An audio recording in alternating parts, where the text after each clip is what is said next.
Today's guest is Garry Hayes, a leading voice in football journalism and storytelling. Garry spent over 15 years as football writer, covering the game for top outlets such as Bleacher Report, 442, and CNN, and working closely with major organizations including Chelsea FC and UEFA. He is perhaps best known as the creator and producer of the acclaimed podcast series, The Blueprint, How Chelsea FC Changed Football, which explores the inside story of Chelsea's transformation and its impact on the modern game. As founder of Highway 61, Garry continues to shape the way we understand football, bringing together voices from the boardroom to the terraces. Garry, hi there. Welcome to the podcast. Yes, it's a real honor to be on here. Thank you very much. Well, why don't we start off? We're going to talk a lot about the Premier League and UEFA, with both of those seasons coming to an end recently. And what happened with Chelsea? Well, they finally won it all, right? When they won the Conference League. I was chatting about this a lot just recently and even today. And my joke is, which it's a joke, but it's a genuine observation as well, is that through Chelsea's own mediocrity, they've gone and done what no one else has ever done and probably won't do, because the Conference League is such a low-level competition. It's not really made for teams like Chelsea to be in there. So you're never going to find Real Madrid in there because, one, they're the way the league is there anyway, they'll never fall into the Conference League. If they did, it'd be a catastrophe. It's highly unlikely. Manchester United might get into it, given where they are right now, but I don't think Liverpool are going to be in it anytime soon. I don't think Arsenal will. So basically, Chelsea and Arsenal haven't won everything anyway. But so Chelsea now have won every major honour that a European team could have competed for and won. No other team's done it. So Chelsea have won the Champions League twice, the Europa League twice, which used to be the UEFA Cup. They've won the Cup Winners' Cup twice, which was the competition that ended in '99, which is sort of like what the Conference League is now. They've won the Super Cup twice. So they've done everything twice. And they've won the Club World Cup, and now they've won the Conference League. So they're the only team in history to have won every major honour in football that they could win, which is pretty incredible. Well, that is incredible. So just a little bit of celebrating mediocrity. I guess Chelsea fans are kind of torn. They're happy that they won this, but not so happy about. Well, if life gives you lemons, right, make some lemonade, and that's what Chelsea have done. And the funny thing is that, talking of mediocrity as well, at the time, I don't know if it is the case, but I'm pretty sure it still is. In 2012-13, Chelsea were on the back of winning the Champions League in 2012. Chelsea put up the worst defence of the European Cup in history when they got knocked out of the group stages in the Champions League that year. Roberto Di Matteo had won the Champions League, got sacked in December that year after their terrible defence of the competition. But then what happened at the time, teams that didn't get through the group stages to finish third would drop down into the Europa League, which is what Chelsea did. So then they won the Europa League that year. Chelsea are the only team to ever win the Champions League and the Europa League the year after. It's meant to be the other way. You're meant to win the Europa League and hopefully go on to win the Champions League. Chelsea did it in reverse, but also in so doing at the time, ended up winning everything. So when Chelsea fans were singing at the time, we've won it all, that's what they were able to sing, right? Because they'd won every competition.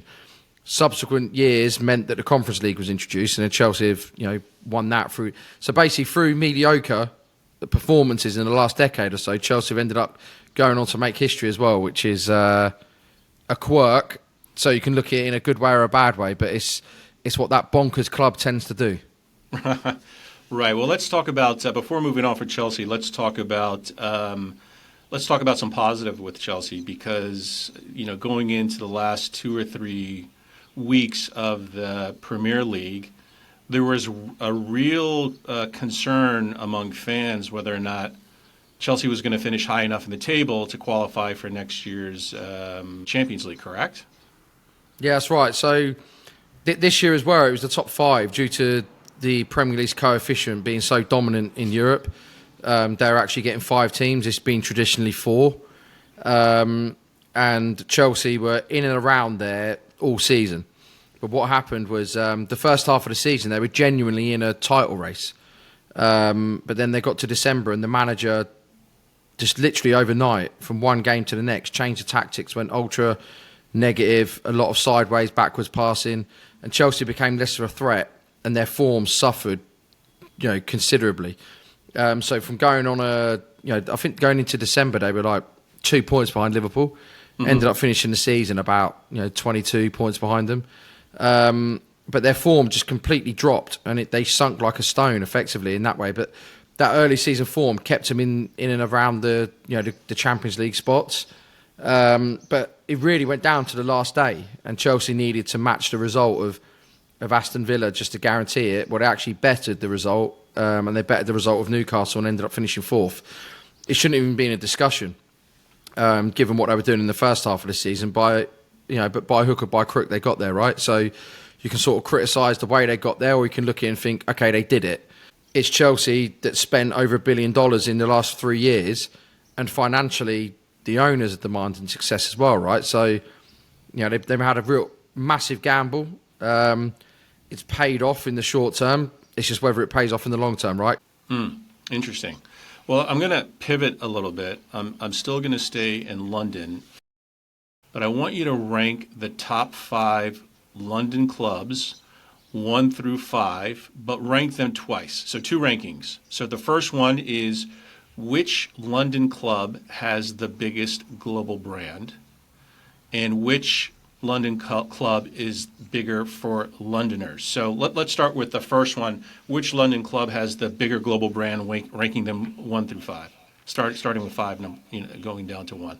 Well, look, let's go on social media followers. You say Chelsea, right? Chelsea have got the biggest social media following. And also this century, Chelsea are, whether anybody likes it or not, facts are facts, Chelsea are the most successful team in England this century. In the 25 years that we've... So you would rank Chelsea number 1 for the biggest so what I mean brand. is... Yeah, so and because what you've seen at Chelsea is this rapid growth, because as the world has expanded and technology has made the world smaller in a sporting sense as well, and the Premier League's grown with that, Chelsea have been the dominant team. Them with Manchester United and Manchester City. So I think they surpass Arsenal and Spurs in terms of that. But what I'd say, in terms of the global brand... I would say it goes Chelsea, Arsenal, Spurs, West Ham, probably Palace. You have a 6 in there? Would you throw a 6 in? Would you throw a 6th in there? Or, but then you've got Fulham as well. Because this is a quirk, again, of London, is that every major city in the world has got 1 or 2 teams. Paris has got Paris Saint-Germain, and Paris FC have just been promoted, right, into Ligue 1. But then in Madrid, you've got Real Madrid and Atletico, right? And you've got some smaller teams... in there as well, but they don't touch the sides when it comes to those two. And then in Barcelona, you've got Barcelona and Espanyol, but Espanyol, again, they're just mediocre, tiny team. Right. In Turin, you've got Juventus. In Rome, you've got Roma and Lazio. In Milan, you've got AC and Inter, right? And in Munich, you've got 1860 Munich and Bayern. But in London, the Premier League, you could have a professional league just in London, right? Because, 6 teams from London in the Premier League. The 5 I just listed plus Fulham.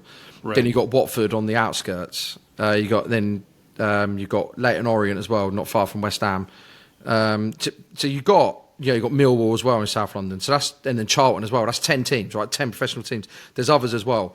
But in the Premier League, over 25% of the Premier League, over a quarter of it is made up of London teams, which is why as well. So if you just had like London City and London United, it'd be the biggest game in the world ever. You'd have a 120,000 all-seater stadium for those teams, and I'd sell it out every week. So that's why when you look at London derbies, there's so many of them that get played. They don't have the same mystique to them as the Northwest derby between United and Liverpool, because it happens twice a season, maybe 3 times they play each other in the cup. Whereas we're playing Arsenal, Spurs, West Ham, all the time. Mm-hmm. There's a London derby happening most weekends, so it sort of takes away that level of mystique, right? So it's kind of impressive that you have 6 teams from London playing in the Premier League, and they're all successful, right? To a lesser degree, they're successful. Yeah, so when people talk about the big 6 in the Premier League, not necessarily by where they're finishing, but by their reach and their size, half of them are from London. Spurs, Chelsea and Arsenal. Right. But then you bring in West Ham, you bring in Palace, you bring in Fulham.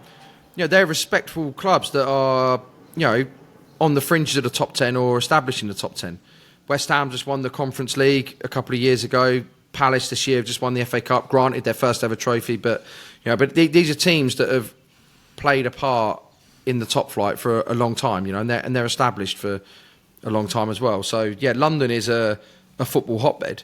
So rank those same teams. So we just ranked them as important on the global stage. How would you rank them as important to Londoners? Yeah, I would say ranking? Arsenal probably win that.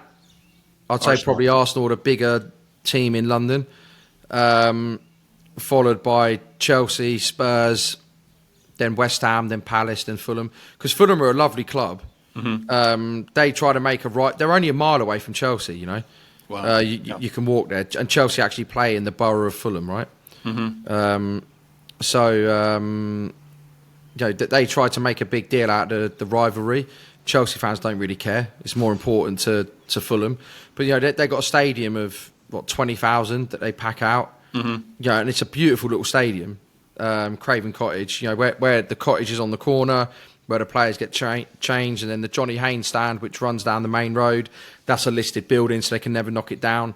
And that stadium goes back to an architect called Archibald Leach, who used to design all the stadiums. Mm-hmm. And so, like the original Stamford Bridge, he designed that. Goodison Park was an Archibald Leach stadium.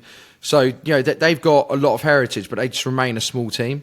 Mm-hmm. But they're just like this quaint club in a quaint part of London. They're very British, which I love. So I actually got a lot of affection for Fulham, even though I'm a Chelsea fan. Don't get me wrong. It's amazing they can compete with just a 20,000 seat stadium. But then this is the beauty of the Premier League, is because the Premier League as a brand is so strong now that the global TV rights funds these teams. Gotcha. The fans are there to make atmosphere and make it look good for TV, but where Fulham are getting their money, make no doubt about it, they're getting it from shirt deals and TV rights, which is the great thing when it comes to it, because if Fulham existed in Spain, they'd be obsolete, because the way the TV rights work in those countries, Italy and Spain, and I think Germany, is that the big teams get to dictate their own TV rights, whereas in the Premier League, there's a blanket deal, which is down to Chelsea. Right. So Chelsea bought that in '92 when the Premier League was formed, and they rebranded. Chelsea led the way with Crystal Palace. The chairman at the time at Palace was a guy called Ron Nodes, and the Chelsea owner Ken Bates. They fought for equal distribution on TV rights, and had they not done that, and Manchester United and Arsenal and Everton, who were one of the bigger teams at the time, and Liverpool got their way, the Premier League would be dead, and you'd have a Super League now, because there would not be enough money in it to sustain it. Whereas what makes the Premier League so good is that Fulham can outbid on players from Spain over Juventus and others, because they've got the TV money. The TV money is so important to them. Right, so it's following the NFL model. And that kind of leads into the next question. Because you've covered the Premier League for over 15 years, how do you feel the league has changed most on the pitch, in the media, and in fan culture? Well, it's become way more international, right?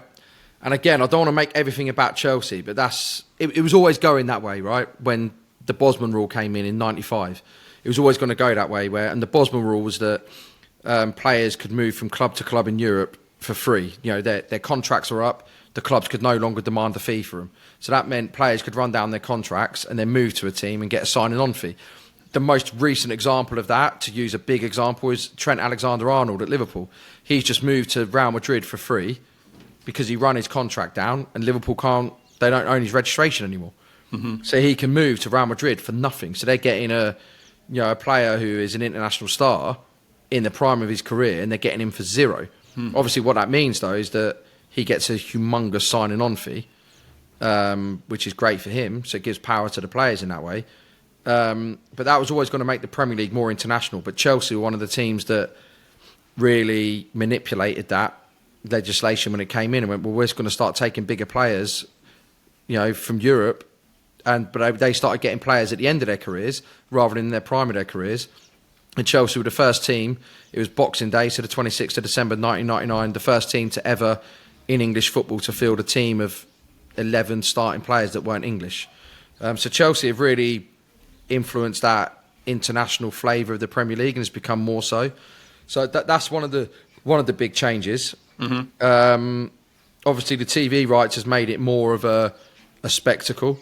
It's become way more American in the way they produce it. But then that was down to the start of the Premier League anyway in '92, is that Monday Night Football didn't exist.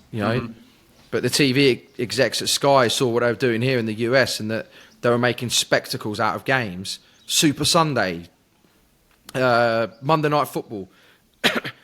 Before, we were very British about it, where we're like, oh, there's a game on Sunday, we watched a big game. But they really branded it, you know, with these American approaches, you know, trying to have cheerleaders on the pitch, which died pretty quick because we just don't buy into that. But right. But it's become more international in that way. But then that's good because it's allowed the league to grow. The league's become more entertaining because of it. English, but what's great is that it hasn't lost its Englishness, you know? Mm-hmm. We still play aggressive football. There are quirks to it and there are changes, but the culture's still there. What it has meant, though, is it's attracted more people that come to games because they want to be entertained rather than they're there to support a team. And again, look, I can sit here and talk about culture and what's important to me, but just because it's important to me doesn't mean it's got to be important to everyone else. Mm-hmm. I think there's got to be a balance. I think as a club, you can't forget what your bread and butter is, but you've still got to invite more people in. Mm-hmm. But what has happened is I think atmospheres and stadiums have been damaged a little bit because as the ticket prices have gone up, it's forced out, you know, more traditional fans that can't afford to go. So it's brought in what we'd call a prawn sandwich brigade. People that sit there and they get up off their feet because a player does something rather than singing and encouraging him to do something, you know. So the atmospheres have changed. That's interesting. But yeah, and you're getting a lot more tourists going to games. But you know, like, and what you're getting is you're getting people following teams for different reasons now. Like, I support Chelsea because my family goes back to the days of Chelsea being formed. You know, my great-great-granddad heard about this new team playing in Chelsea and went to watch the first ever game. And ever since then, my family have gone to Chelsea games. That's it, you know.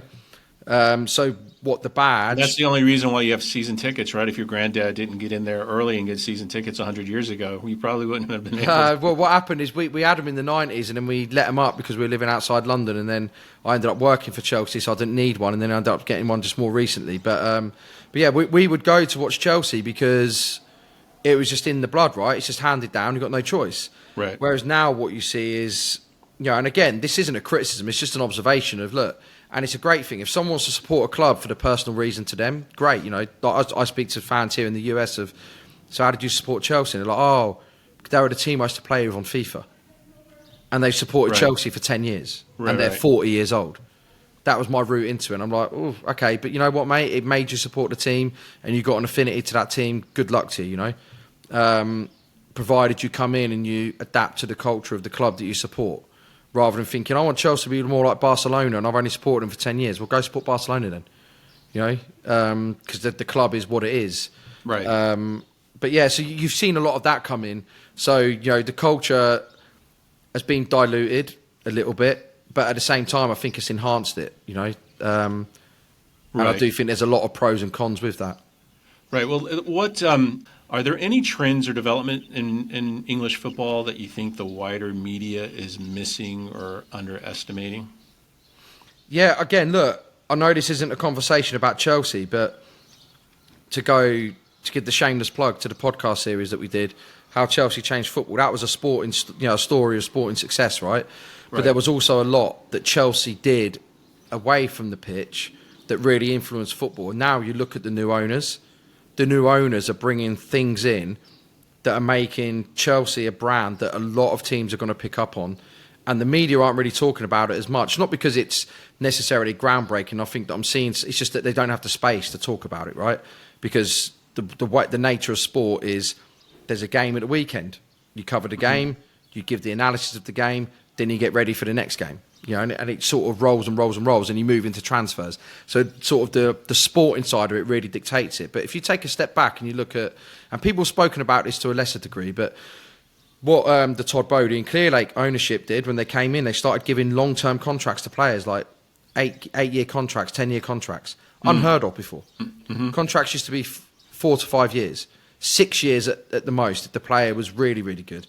Chelsea started dishing out those long-term contracts, and they were getting really criticised for it. But then that's something over here in the US that you get in baseball a lot, right? Mm-hmm. Oh, guaranteed, right? Are they guaranteed contracts? Yeah, exactly. And that's what Chelsea have done is they've really incentivized contracts where they've signed all these players as 21-year-olds, 22-year-olds, and they've gone really extreme on that, which I think has damaged them in the short term. Whether they're going to get out of that in the long term remains to be seen. But it was a really risky strategy. But you look in, you think, is it coming together now? They're back in the Champions League, but they've suffered for 3 years, and they completely dismantled the club in this approach. However, what they've done is they've got the likes of Cole Palmer, which they bought for a low fee, and they've got him for his prime years, which really protects the club. So, that contract, if Real Madrid want to come in and sign him, they've got to compete against the next 8 years of that contract. So they've got to pay a huge, huge fee to buy him out of that, right? So they've done that, and that is a trend that you're starting to see trickle into football now with other clubs, because Manchester City just did it this season with Erling Haaland. I think he signed a 9-year deal or an 8-year deal, which is pretty incredible because now Man City are following suit. And there are other reasons around amortising the transfer fee across because what used to happen is Chelsea did it for various reasons, but also you could amortise your transfer fee across the length of the contract, right, to beat the profit and sustainability rules. So, for instance, if you sign a player for 100 million and give him a 10-year contract, on the books, you're only paying 10 million a year for him. So that 100 million you laid down gets spread over 10 years. For profit and sustainability rules, Chelsea are able to dodge them for a little bit because they're able to say, well, we might have spent 500 million this summer, but we've only really spent 50 million because it's getting amortised over these 10 years of contracts, right? So Chelsea are able to dodge. So what they've done, though, is they've regulated against it and gone, right, you can only amortise now over 5 years. So you give the guy 10 years, but 100 million, that's 20 million a year, not 10 now, Right. So there's those trends happening. But then what you see is Chelsea haven't had a shirt sponsor for the last 2 years, properly. And what you see is at the end of this year, Damac Properties, a Dubai-based company, have come in, and they went onto the shirt just for the end of the season because they signed this deal with Chelsea where they're building this $1 billion real estate project in Dubai, and that it's the world's first soccer-specific complex. So what's going to happen is when this complex is finished, obviously they're using Chelsea as the way of marketing it, but it's all built around Chelsea. It's going to carry Chelsea branding. Whenever Chelsea score a goal in a game, the building's going to be lit up with blue neon lights, and whenever Chelsea score, those lights are going to be flashing. So it's all going to be connected to Chelsea. So what you see with the new ownership is they're making this club a significant brand that goes way beyond football, and that's nothing new. Clubs have been doing that anyway, but Chelsea again are up in the ante, and you're starting to see these. Sorry, go on. No, go ahead. So you're starting to see these little things that the new owners are, bringing new ways of thinking about where are the new revenue streams, because people think revenue streams have to be tickets, broadcast deals, and more shirt deals. Well, Chelsea are going, we're going to start allowing our brand to be leveraged into other areas. So you want to attract sports fans to buy, an apartment in this building or a condo or whatever, Okay, well, we're going to allow you to use our brand to appeal to our global fan base to go come and live or have a holiday home in this apartment complex that when Chelsea are playing, it's all themed around the club. And even the lights flash outside when Chelsea score a goal. So people cringe at that, right? And go, again, there is a lot of anti-American sentiment towards stuff like that, where they just think, oh, look, this isn't a football club anymore. Right. And I sort of sympathise with it, but at the same time, I'm thinking, well, look, is that affecting the way you support the team?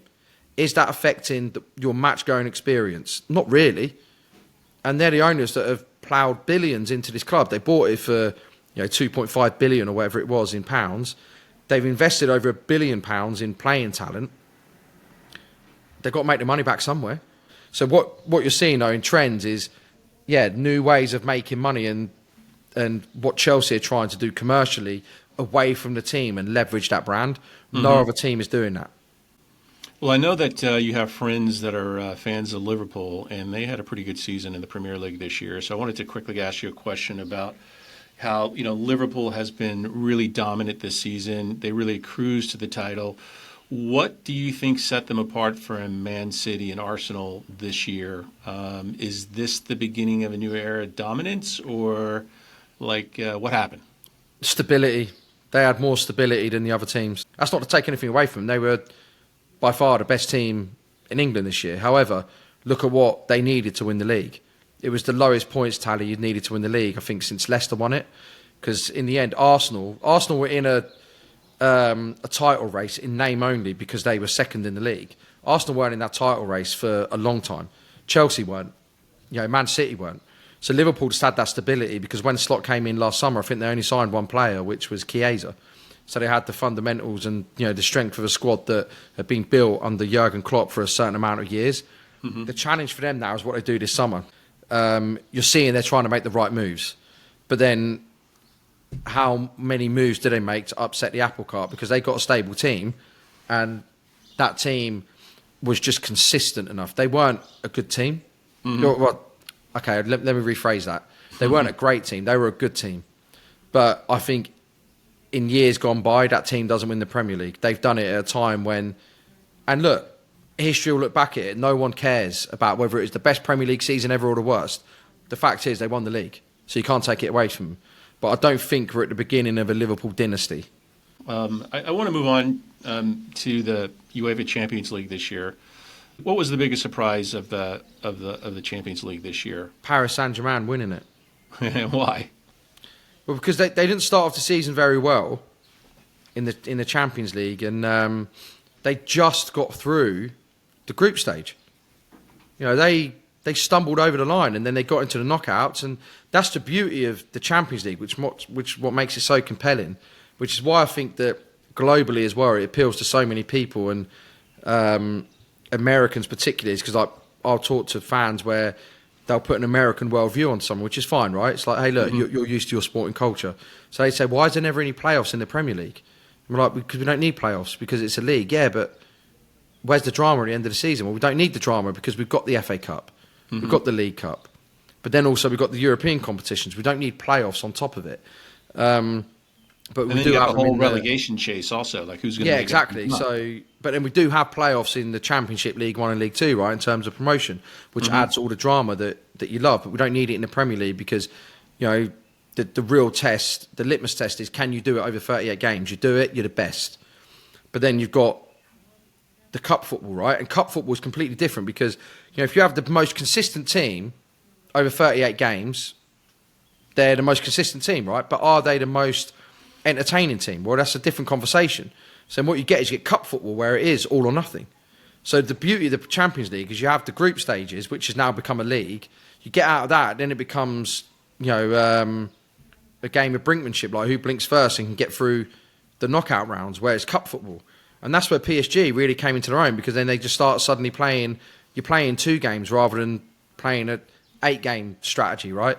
Mm-hmm. Oh, we can play here to get a draw. No, you've got to win, because if you play for a draw, you might go to penalties and lose. You've got to win in 90 minutes, right? Mm-hmm. Or 180 minutes, as it is, because you play 2 legs. So what you saw with PSG was that they struggled at first because they were getting their form together as well. Once they clicked in, that was it. They were on it. And that just showed the difference of cup football, knockout football and league football, right? But then the way they did it as well. Yeah, how did they do it? Did they have a different tactical approach to the way they just played free-flowing football and played teams off the park that just couldn't live with them? And you see in the final, Inter Milan, a really good team. They just beat Barcelona in the semis, and Barcelona are a good team as well, with Hansi Flick, and they just won La Liga, and then they just completely dismantled them. It was, like what I'm saying, is that it might not have been the most entertaining Champions League final ever. There's loads of games you can talk about there. So it probably wasn't the most dramatic game, but it's probably the most dominant Champions League victory in history. Most certainly since it went from the European Cup to the Champions League, because from the first minute to the 90th, they completely dominated Inter and won 5-0. That's not meant to be happening at the elite level like that. It was so one-sided. So that was a huge, huge surprise and huge testament to what Luis Enrique has done, So with that, I'd like to thank you, Garry, for joining us. It's been a really informative hour, and we'll catch you later this summer. A lot of waffle, but yeah.